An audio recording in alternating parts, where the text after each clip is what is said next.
అందరికీ నమస్కారం. మనం రామాయణం గురించి చాలా విన్నాం. రామాయణానికి ఎంతో ప్రత్యేకత ఉంది. రామాయణం భక్తిని పెంచే విధంగా ఉంటుంది.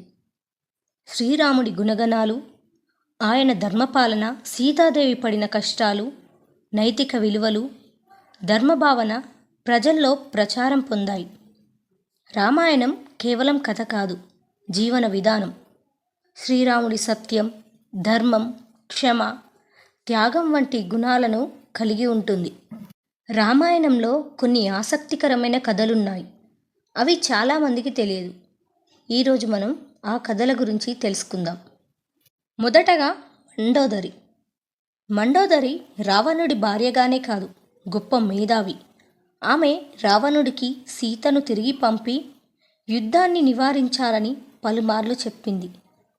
ఆమె మాటలను రావణుడు పట్టించుకోకపోవడం వల్లే యుద్ధం జరిగింది. మండోదరి త్యాగం, ధైర్యం ఇప్పటికీ మనకు ఆదర్శం. రెండవది హనుమంతుని కుమారుడు. హనుమంతుడికి ఒక కుమారుడున్నాడని మీకు తెలుసా? ఒకసారి హనుమంతుడి చెమట సముద్రంలో పడింది. అది ఒక చేప మింగడంతో మకరధ్వజుడు జన్మించాడు. అతడు రావణుడి అంతర్గ్రహం దారి కాపలాదారిగా పనిచేశాడు. మూడవది రాముని అక్క.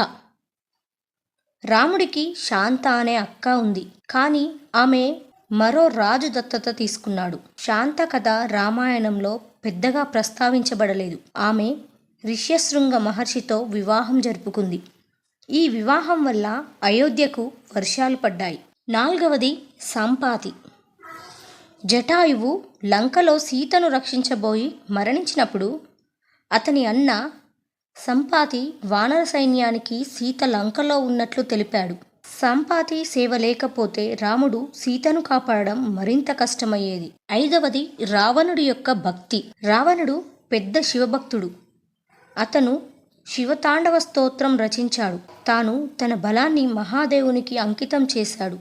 రావణుడి ఈ భక్తి గురించి తక్కువ మందికి తెలుసు. రామాయణం మనకు తెలియని ఎన్నో కథలతో కూడిన మహాకావ్యం. ఈ కథలు మనకు జీవన దార్శనికతను, ధైర్యాన్ని నేర్పుతాయి. రామాయణంలోని ఈ అద్భుతమైన అంశాలను గుర్తు చేసుకుంటూ మన జీవితంలో అమలు చేద్దాం. పైన చెప్పిన విషయాలన్నింటిలో మీరు క్లియర్గా దేని గురించి తెలుసుకోవాలనుకుంటున్నారో కామెంట్ బాక్స్లో చెప్పండి. దాని గురించి నేను క్లియర్గా వీడియో చేస్తాను. Thank you for watching.